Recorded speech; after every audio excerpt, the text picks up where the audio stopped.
we recognize the enduring presence of Indigenous peoples on the land. Memory is inscribed upon the landscape. Montgomery's Inn stands on traditional territory of many nations, including the Mississaugas of the Credit, the Anishinaabeg, the Chippewa, the Haudenosaunee, and the Wendat peoples, and is now home to many First Nations, Inuit, and Métis peoples. Black and white photographs featuring rural life.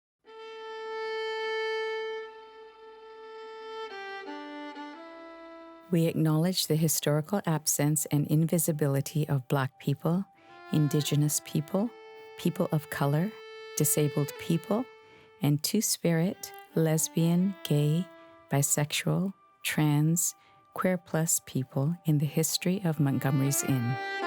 White letters over a black background. This project animates missing narratives, making visible Black and disabled people's contribution to that history.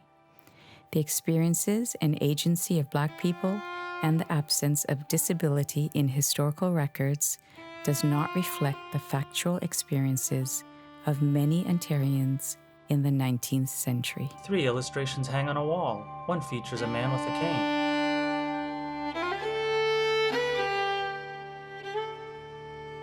White letters over a black background. How do we reread the inn's history? A sketch of a black woman hangs on a wall. One story is not the only story. An exterior photo of the old Montgomery Tavern. Thomas Montgomery was born in Ireland in 1790. He met his wife Margaret Dawson when he came to Canada at age 25. Montgomery's Inn was built for them around 1830. White letters over a black background. How do you remember someone you don't know? There are no photographs of Thomas and Margaret, so we don't know what they look like. These imagined silhouettes overlay Thomas's ledger books from the mid-1800s. In the 19th century, silhouettes were a popular form of portraiture before photography. One of the most well-known silhouette artists, Moses Williams, was a Black man who had escaped enslavement. There are also a number of disabled artists who travel the world creating and selling silhouettes. Martha Honeywell often produced silhouettes with scissors held in her mouth in public performances. Now, inside Montgomery's Inn kitchen, a pot of soup boils over an open fire. Margaret Montgomery was likely in charge of the kitchen, and with her employees would have prepared all the meals for the inn's customers, families, and laborers. They used vegetables and grain grown on the farm-raised cows and pigs, as well as sugar and spices imported over long distances via colonial trade routes. A map with pushpins in it. Then sketches of a lady in a wheelchair.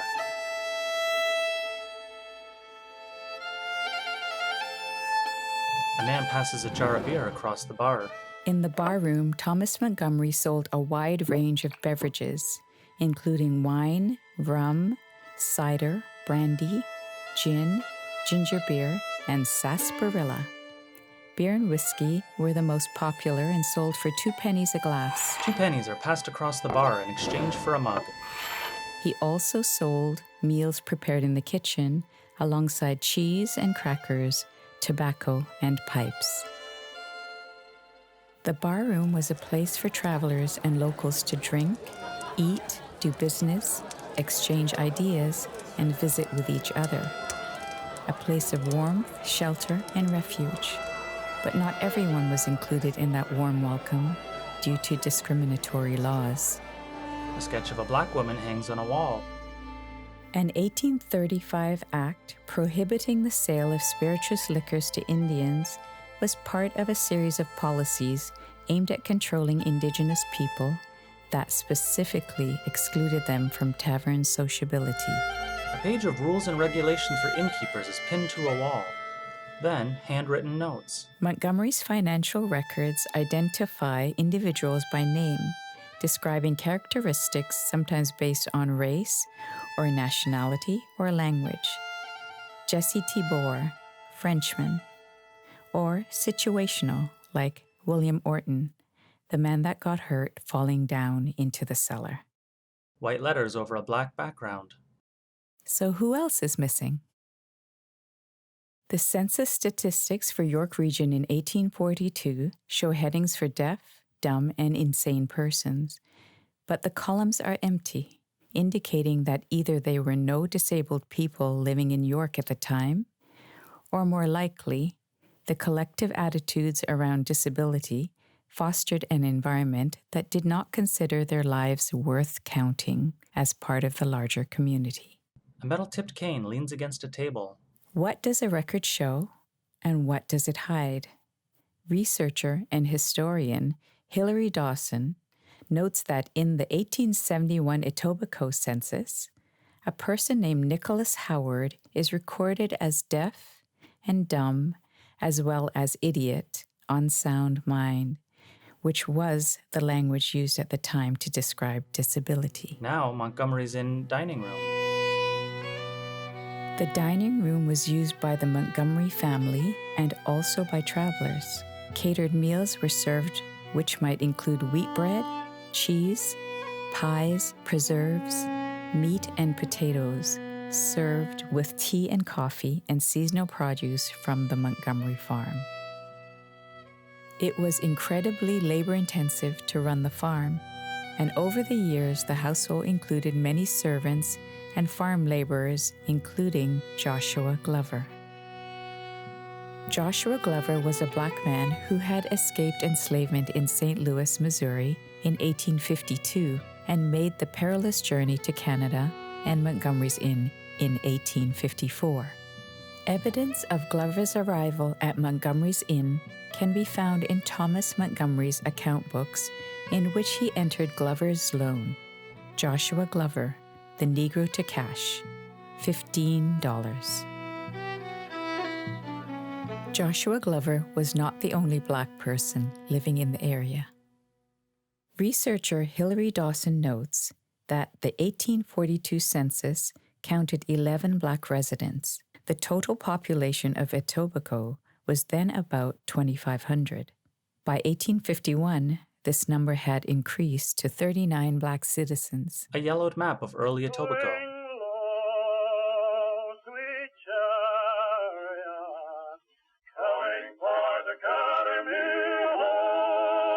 Black people were members of the community.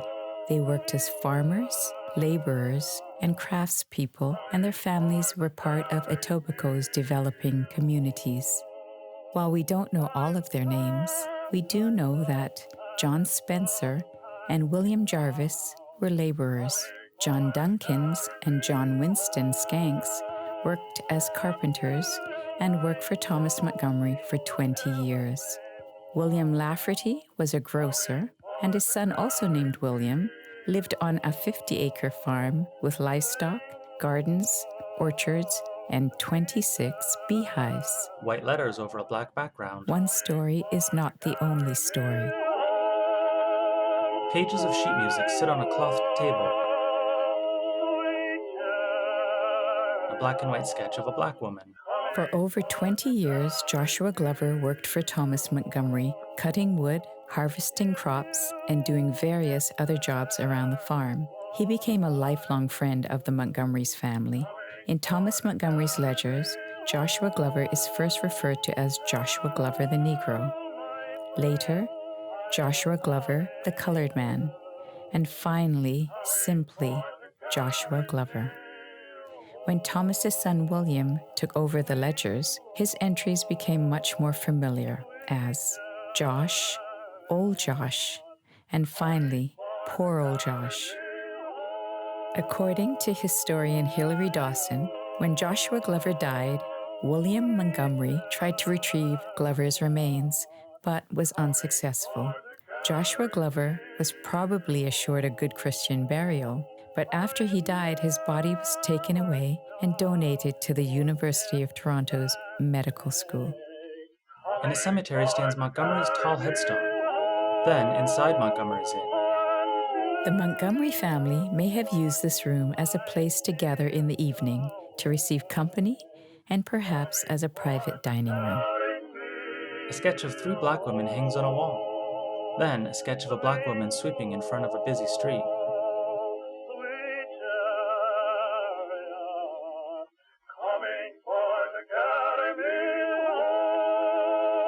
So, who is missing?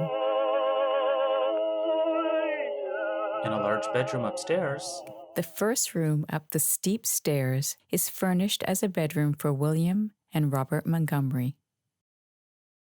Given its size and location, this room was likely the bedroom of Mr. and Mrs. Montgomery. When the inn was being restored, a pair of wool twill work pants from the 1830s was found stuffed in the attic.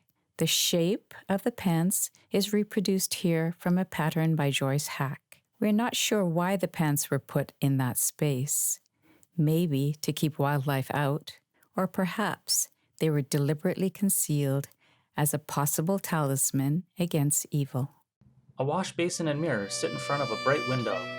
Then a photograph in a metal frame sits on a fireplace mantel.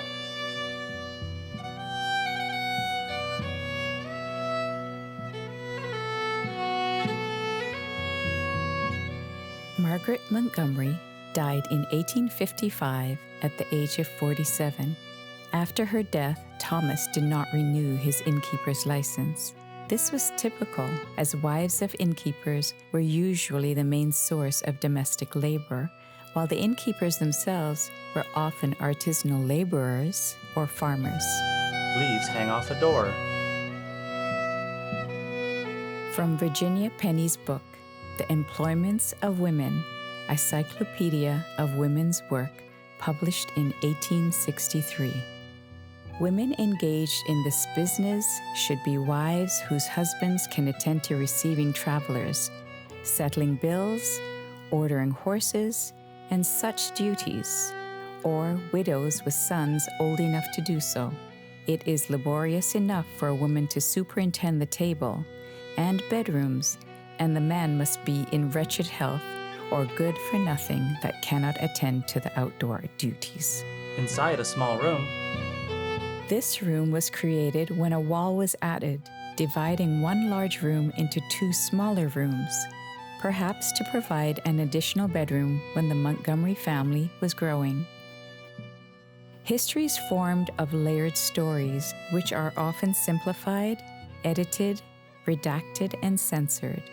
We see that the walls in this very room have been layered with different materials under which hidden messages have been revealed. The messages found includes the names of John Clark, who was employed by Thomas Montgomery in 1838 to 39, and Samuel King, probably also an employee. There's also a drawing of a hand and the following quote, "The cry is never surrender," which was a motto of an Orange Lodge associated club known as the Apprentice Boys. now in the dining room, The diversity that we saw in the downstairs tavern may not have been extended to the upper bar parlor. This parlor was used as an exclusive club room for certain groups of men. They would gather in the late afternoon or early evening for a tavern meal, followed by drinks and merrymaking late into the evening. a black and white photo of a woman hangs on the wall. Adjacent to the parlor is a multi-purpose room that was used for dances, small concerts, fundraising auctions, meetings, and political campaigns. Montgomery's Inn served as the meeting place for the local Orange Lodge, Local 138. The Orange Lodge required that individuals must be at least 18 years old and a member of the Protestant Church. Members enjoyed access to social benefits and employment opportunities. The Orange Order explicitly opposed the immigration of Catholics and racialized people to Canada. Leather boots rest on the floor. Who else is missing? These 4 rooms fulfilled district bylaws requiring 3 rooms and 3 beds separate from the barroom, plus a sitting room for the use of travelers.